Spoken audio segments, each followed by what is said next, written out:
시간이 지났습니다. 시작하도록 하겠습니다. 오늘 사회를 맡은 저는 서울대 경영대학원에 있는 최병상입니다.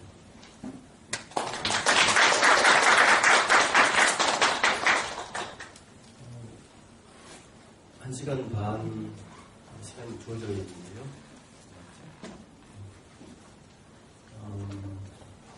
여러분들 텔레비 보시면 사자들이 아주 힘들게 폭풍송인가요? 큰 짐승 하나 이렇게 잡아가지고 온 식구가 덤벼들어가지고 핥히고 찢고 뜯고 하는 거 보셨죠? 피가 납니다. 그런 거 보셨는데 오늘 사실 이런 시간들은 그 사자가 그렇게 아주 큰 짐승 잡아가지고 물고 뜯고 하듯이 그렇게 해야 되는 시간인데 시간이 많지는 않습니다만 학교에서 배정한 시간치고는 넉넉하게 써준 거라고 생각합니다. 오늘 임경수 교수님하고 이영철 교수님 두 분이 이렇게 발표를 해주실 텐데요. 저는 다음번 동계학술대회에서 윌다우스키에 대해서 발표를 하도록 되어 있는 입장입니다. 그래서 요즘에 이제 준비 중에 있는데 이게 보통 어려운 작업이 아니라고 하는 걸 아주 절감을 하고 있는 중입니다. 두 분께서 엄청난 애를 쓰시고 계신 걸로 알고 있고 아직도 완결은 안 되셨다고 생각하시고 더 손을 대시겠지만 오늘 좋은 토론을 통해서 아마 실마리를 얻어가실 수 있지 않을까 이렇게 생각을 많은 기대를 가지고 이 세션을 시작하도록 하겠습니다. 간단하게 임경수 교수님은 고려대학교 교수님이시고요. 이영철 교수님은 전남대학교 교수님이신데 토론은 광운대학교의 최용훈 교수님 그리고 가톨릭대 이종훈 교수님 이렇게 맡아서 하시도록 하겠습니다. 시간 관계상 발표는 25분 내로 해주셨으면 좋겠지만 30분을 넘어서는 곤란하다 이렇게 좀 부탁 말씀드리고 싶고요. 사실은 발표 못지않게 토론이 중요한데요. 그래서 토론 시간은 한 10분 정도는 10분 정도 이렇게 맞춰주시고 한 바퀴 더 돌릴 수 있게 질문과 토론을 그리고 프로에 계신 분들도 좋은 의견 주실 수 있게 그렇게 기회를 드리도록 그렇게 하겠습니다. 바로 발표에 들어가도록 하겠습니다. 아무래도 임 교수님 먼저 한 분에 부탁드리겠습니다. 박수로 좀 여러분. 네, 고려대학교에 있는 윤강수입니다. 오늘 제가 이제 발표를 맡게 된 그 책에 대한 어떤 소개를 먼저 드려야 될 것 같은데요.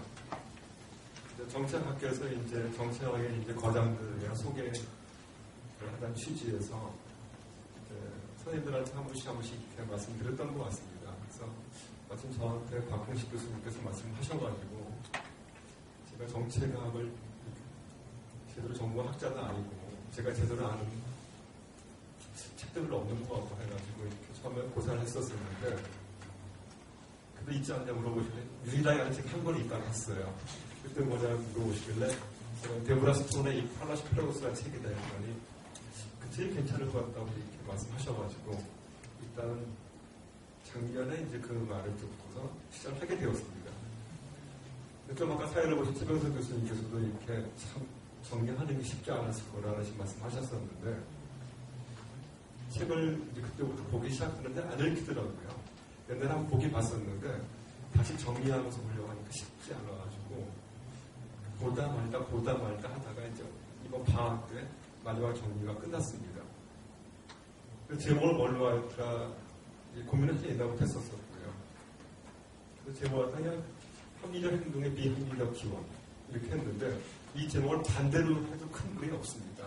비합리적 행동의 합리적 기원. 근데 왜 제목을 반대로 해도 괜찮냐? 사실 그렇게 말해도 괜찮다는 것이 이 책의 저자가 말하고 싶은 본질입니다. 그러니까 역설이라는 거죠. 역설이라는 것이 항상 존재하는 거고 이 존재하는 역설을 갖다가 제대로 이해를 하는 것이 정책 분석의 핵심이다라는 것이 이 스토리의 큰 생각인 것 같습니다. 근데 이 책이라는 것이 이제 어떤 가치를 갖냐고 제가 쭉 조사하는 과정에서 이 책이 이제 윌답스키 상을 받았더라고요. 초대님께서 나중에 발표하시게 된. 윌답스키 상이 어떤 상이냐면은 책을 20, 30년 동안 정책 분석에 가장 큰 기여를 했던 학자들한테 한 명씩 올해, 그러니까 한 해 한 명씩이죠. 주는 책입니다. 우리가 생각하는 상당히 많은 좋은 책들이 다 이 상을 받았더라고요. 스톤이라는 사람이 2002년도에 이 상을 받았는데, 그 받은 이유는 다른 것이 아니라 이 책이 기존에 합리적이라고 생각했던 정책에 대한 많은 생각들을 그렇지 않다라는 시각에서 제대로 정리한 그런 책이기 때문에 이 상을 받았습니다. 이 책을 합리적이 아니다라고 이제 말했는데, 이제 사실 그 합리성에 대한 문헌들은 정책학이나 행정학에는 너무나 많이 널려 있습니다. 그런데 대부분의 책들이 사실은 합리성에 대한 소개하기보다는 합리성에 문제가 있다는 것을 비판하는 책들입니다. 그래서 이 책도 사실은 그 큰 흐름 중에 하나에 속해 있는 거죠. 그러다 보니까 제 고민은 뭐냐면, 이 상당히 많은 비판들 가운데 이 스톤이라는 이 책이 어떤 의미를 가지고 있을 것인가, 그걸 이제 제대로 부각시키는 것이 상당히 중요하다고 봤습니다. 그래서 이제 스톤이 말하는 합리성에 대한 비판점들을 일단 보니까 여러 가지 얘기를 하지만 사람 추론 과정에 본질적으로 합리적이라고 하는데 그렇지 않다 라는 생각을 먼저 하는 것 같고요. 그 다음에 합리성 얘기할 때 보통 얘기하는 것이 우리가 이제 시장, 그러니까 개인의 이해관계를 전제해서 자기 이익을 극대화시키는 그런 존재를 얘기를 하는데 그렇지 않다라는 거. 그 다음에 이제 또 얘기하는 것이 그 정책 형성 과정이라는 것이 먼저 결정을 하고, 그러니까 그때 아젠다 세팅이 있겠죠. 그 다음에 결정하고, 집행하고, 평가하고, 이런 순서를 거친다고 하는데, 공장에서 제품이 만들어지듯이 이렇게 순서로 정리되는 게 절대 아니다. 그러니까 이런 큰 시각을 가지면서 다양한 에피소드와 그 다음에 연구대학과 결과들을 쭉 정리하면서 이 책을 소개하고 있습니다. 그래서 이제 제가 책을 정리하는 과정에서 어떻게 정리할까 고민했는데, 저 역시 그냥 스톤이 말했던 대로 정리한다기보다는 제 관점을 가지고 일단 이 책을 한번 해체해보고 그 다음에 이제 그걸 다시 엮어보고, 그러니까 그 과정에서 스톤이 합력했던 내용들을 약간 부과시키는 거죠. 이런 식으로 한번 제가 이렇게 글을 구성해봤습니다.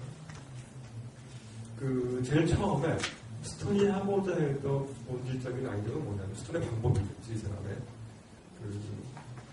대부분의 정책 아이디어라는 거, 아이디어라는 것은 사회적으로 만들어지는 거고, 그 다음 그 과정에서 어떤 범주화의 과정을 봅는다. 이게 스톤의 큰 줄거리입니다.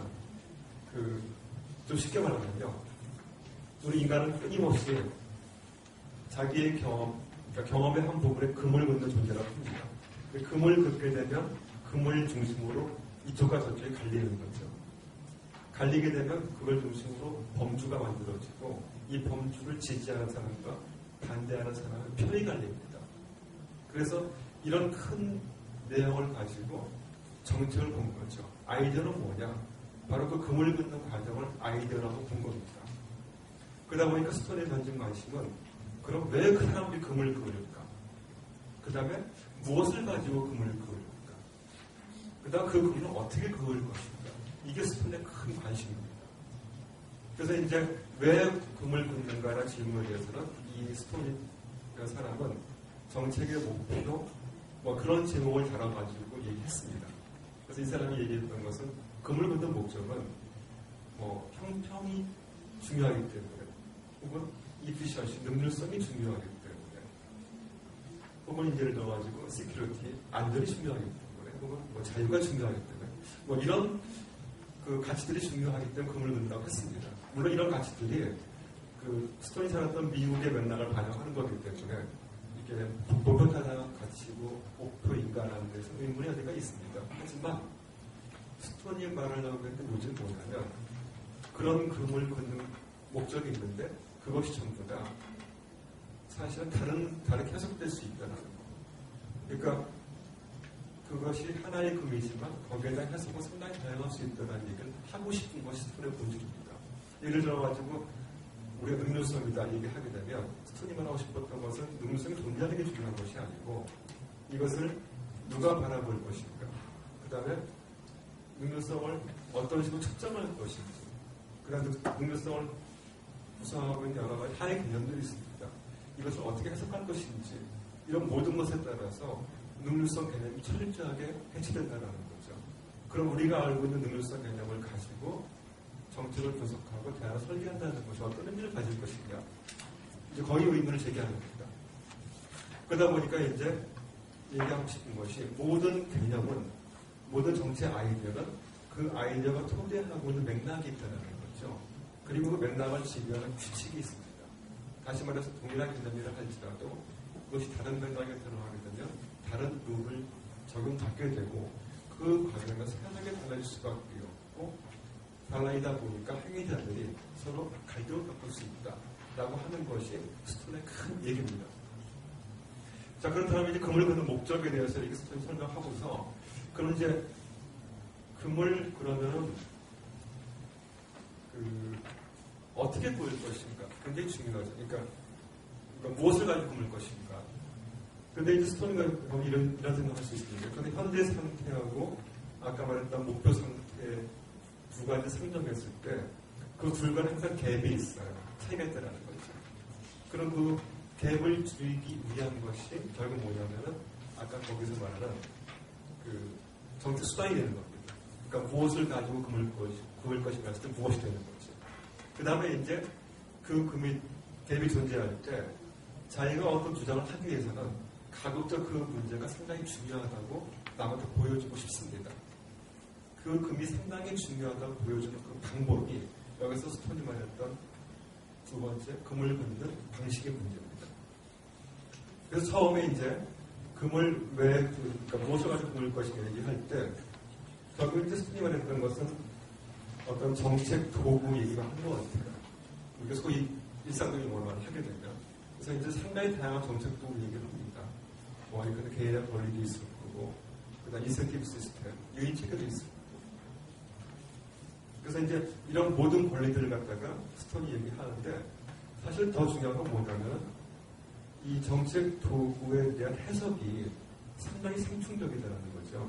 그러니까 아까 제가 말씀드렸지만 특정 맥락 속에서 특정한 도구가 하나만 존재하는 것이 아니고 여러 개가 존재할 수 있고 그 도구에 대한 해석이 서로 달라질 수 있고 이런 관점을 계속 얘기하고 싶은 것이 스톤의 어떤 핵심입니다. 마찬가지로 그렇다면 금을 긋는 과정에서 아까 어떻게 금을 구할 것인가 얘기했을 때 제가 이제 그 문제를 심각하게 보여줄수록 자기가 하고 싶은 말의 설득력이 높아지는 것이기 때문에 그 심각하게 보여주는 방법을 여러 가지 얘기합니다. 가장 많이 얘기하는 게 상징입니다. 그러니까 상징을 통해 가지고 상당히 이 문제가 의미심장하다, 가치가 있다. 그 다음에 우리 모두가 동의해야 될 필요가 있다. 이런 문제를 계속하는 거죠. 아주 상징과 비슷한 얘기가 있는데 숫자로 제기합니다. 그러니까 상징이 약간 애매한 그런 작용을 통해 가지고 사람들을 설득하는 거라면 그런데 어떤 슬로건을 제시했을 때 그것이 애매하게 해석될수록 반대하는 사람들의 반대에 줄어듭니다. 근데 숫자는 그 반대죠. 숫자는 그 반대로 굉장히 분명한 선을 제시하는 거예요. 그래서 숫자는 상징과는 반대로 상당히 분명한 기준을 가지고 사람을 설득하기 때문에 훨씬 더 동의하는 사람들한테는 그 말이 이끌어낼 수가 있겠죠. 그래서 이런 식으로 뭐 상징, 숫자, 혹은 때로는 뭐 인과적인 스토리를 통해 가지고 이제 자기가 갖는 금의 정당성을 얘기하고 싶은 것이 스토리 갖고 있는 큰 책의 전반적인 스토리입니다. 그래서 이제 이것을 갖다가 제가 이제 정책 아이디어의 어떤 그 사회적 구성과 범주화 이런 제목으로 제 나름대로 이제 정리한 거고요. 그러다 보니까 스톤이 갖고 있는 이 책이라는 것이 이제 단지 금을 긋는 행위만 얘기했으면 이 책은 의미가 없습니다. 이해나 해석을 강조하는 사람들이 다른 거거든요. 그것이 아니고 금을 긋는데 그 금을 긋는 과정에서 한편은 시장, 한편은 어떤 공동체 이런 식으로 두 개의 세상이 뚜렷이 대비될 수 있다는 거. 그 얘기를 스톤이 상당히 자세하게 얘기했습니다. 그래서 제가 스톤의 책을 잘 읽다 보니까 스톤이 직접 표를 제시하지 않았지만 스톤이 지은 책들의 어떤 페이지를 다 엮어가지고 제가 표를 만들어 본 것이 표 1입니다. 거기 보면 이제 시장과 공동체 이 두 개의 세계를 완전히 대비를 시키죠. 뭐 다 얘기가 가능한 우리가 시간 사용할 수 있는 얘기이긴 하지만 특히 강조하고 싶은 건 뭐냐면은 이 사익과 공익의 근원입니다.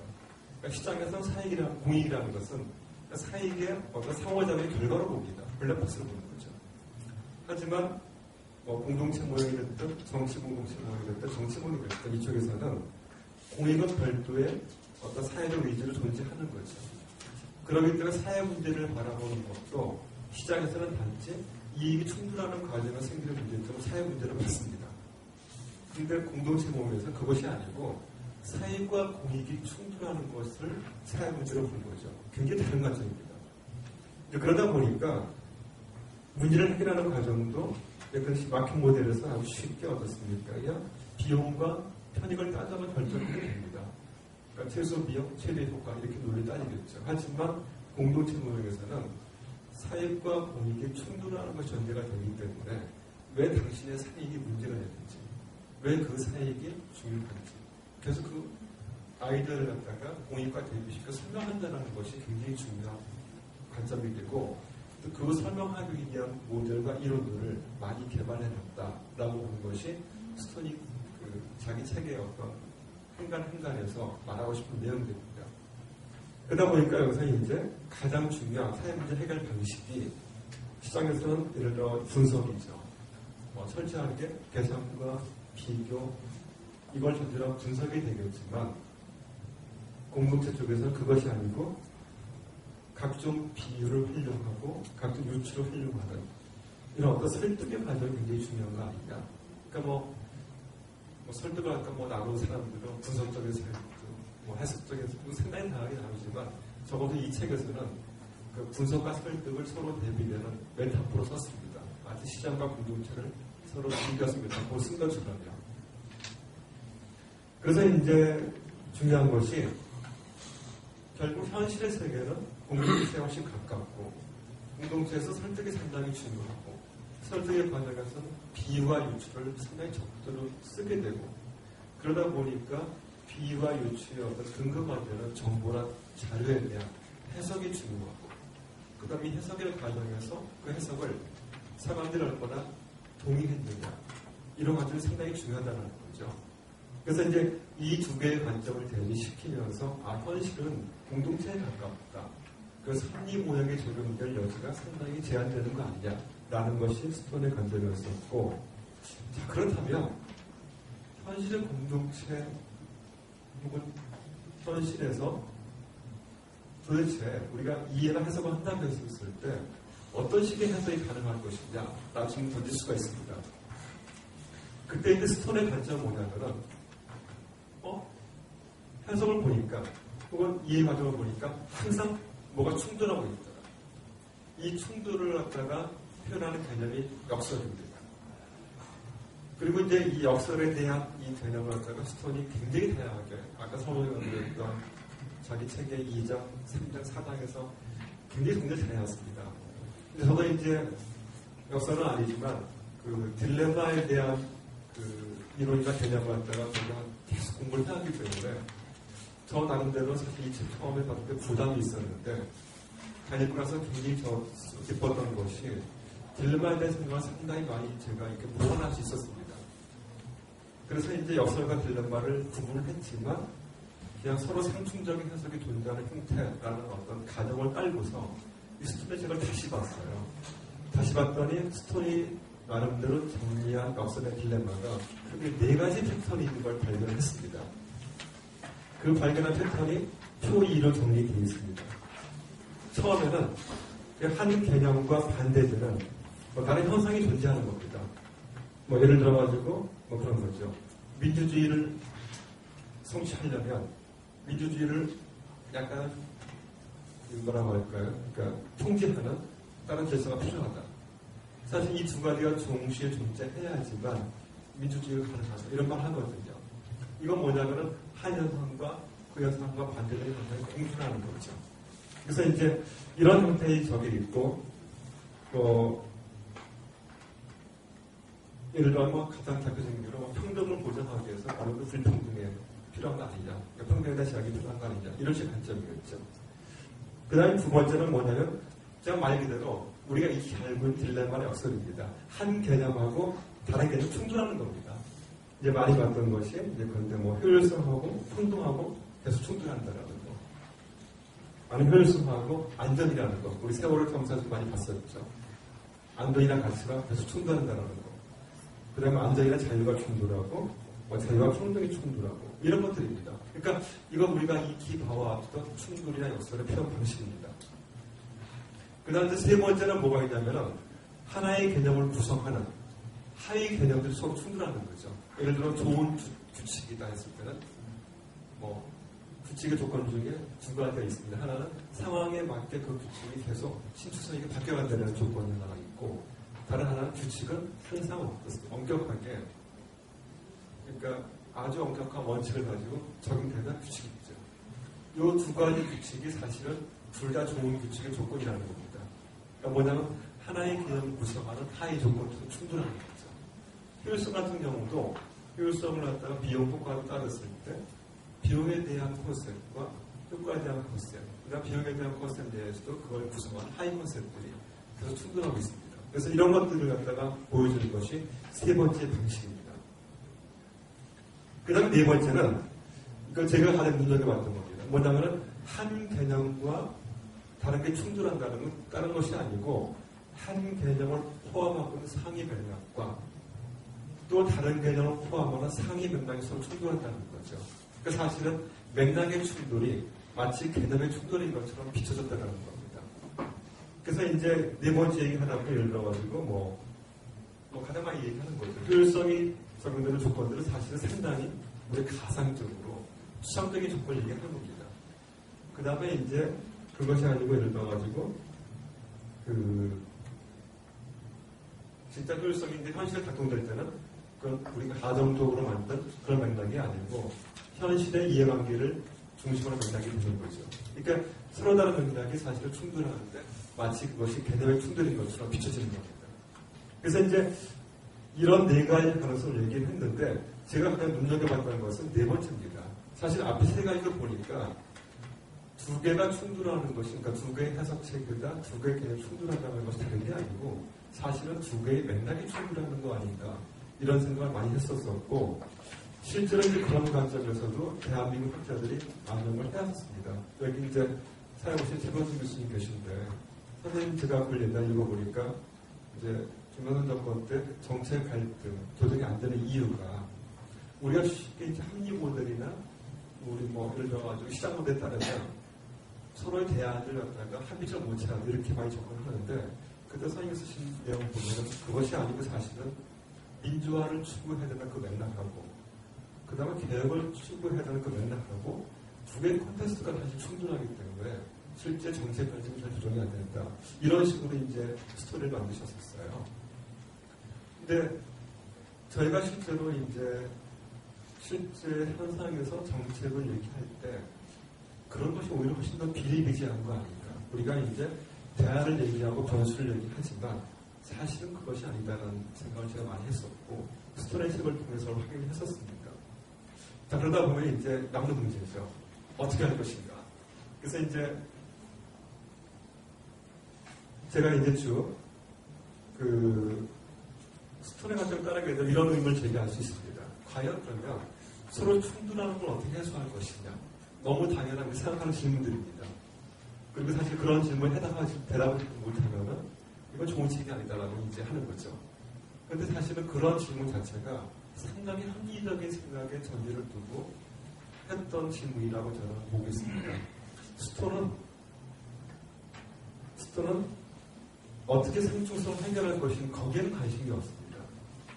스토의 관점에 따르면 정책이라는 것은 변화의 도구나 변화의 수단이 아닙니다. 정책은 일반으로 이해의 대상이 돼야 돼요. 제일 처음에.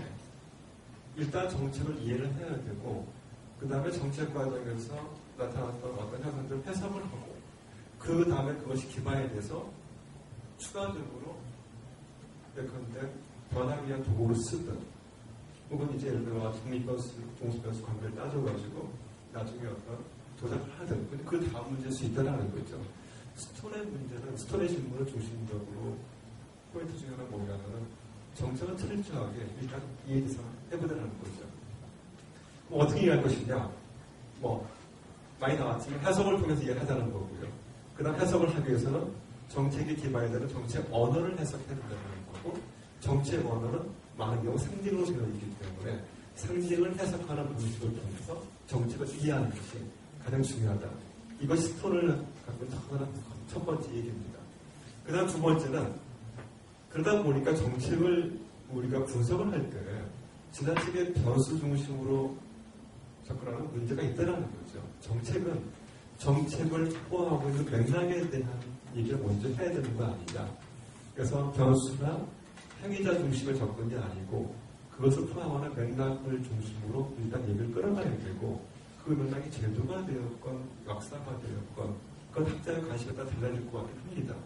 근데 중요한 것은 지나치게 변수 중심으로 가게 되다 보니까 맥락이 갖는 중요성을 잃어버리면서 오히려 현실에 처방을 못하게 되는 이런 부분을 많이 부합할 수 있다는 것이, 행간을 갖다가 이제 재밌다 보면 항상 던지는 조금만 어떤 우려점들입니다. 그래서 이제 크게 스톤의 책을 한번 제 나름대로 재구성해보고요. 그다음 재구성한 과정에서 정책이라는 것이 일단 이해의 대상이 되어야 되고, 그 다음에 이해를 할 때는 맥락을 중심으로 이해를 해야 된다는 말씀을 드렸습니다. 제일 마지막으로 이제 전반적으로 이 책을 딱 봤을 때, 이제 이 책을 갖다 우리 한국의 모르겠습니다. 저 나름대로 이제 생각을 해보는 건데, 그동안 이제 정책학을 연구했던, 홍역을 연구한 학자들의 입장에서 다시 한번 이제 봤을 때 어떻게 할 것이냐. 저 입장 아주 분명하게 있습니다. 저도 힘없이 해석과 이해가 대상이 된다는 전제를 하고 있고요. 그러다 보니까 가장 중요한 것이, 그러니까 1차 자료에 대한 소중함입니다. 해석에 근거가 되는 자료가 있어야 되는데, 우리가 분석하다 보면 거의 상당히 좋은 1차 자료들이 많이 있는데도 불구하고 그것을 제대로 우리가 백업하지 못하고 추적하지 못했는데, 그런 데 대한 관심을 본질적으로 먼저 가져야 되는 거 아니냐. 설문지도 다 좋습니다. 도 좋은데 1차적으로 정책 현장에서 어떤 자료들이 쓰이고 있고 그걸 우리가 얼마큼 많이 저장을 해왔고, 일단 거기에 대한 그 성찰이 좀 필요한 거 아닌가라는 말씀을 마지막으로 드리면서 이렇게 시간을 좀 지킨 것 같습니다. 네, 발표를 끝내겠습니다. 고맙습니다.